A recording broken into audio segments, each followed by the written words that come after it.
I first learned about PFAS in 2016 when there was a report in the Detroit Free Press about water contamination around Van Etten Lake in Oscoda. Came here to Washington, D.C. today in a show of support to our congressional leaders that communities like Oscoda and the other places that are represented here today have serious issues that are real issues to real people. I think it was a huge success by virtue of the fact that some representatives of the community were able to speak and that we were all able to be here and show a strong sign of support. It's prevalent on Van Etten Lake.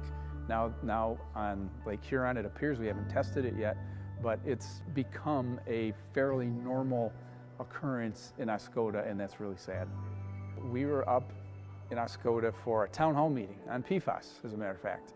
And as we looked out in the morning, my wife said, "Hey, it snowed last night." And I looked around and said, "No, I don't think that's snow. I think that's the foam." And it was everywhere that you could look on the lake along the shoreline. And this lake, mind you, is 5 miles long and very, very prevalent. It was even observable from the air when the state officials flew in. So it was very, very dramatic. It was accumulating at the dam, and it was at that point in time when I said, I can't sit back in the background any longer. We've got to do something about this. When you're told that the water that's coming out of your tap may not be safe or may not have been safe, it's a game changer.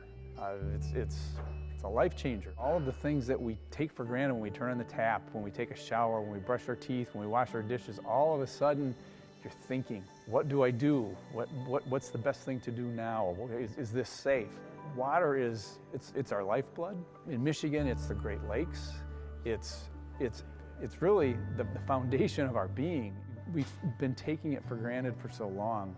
It's a necessity, and we need to start looking at it differently and taking more intelligent action on it. A lot has to happen. But today I think we move the needle. We move the needle by showing that there's another side to the story to what the bureaucrats are telling folks.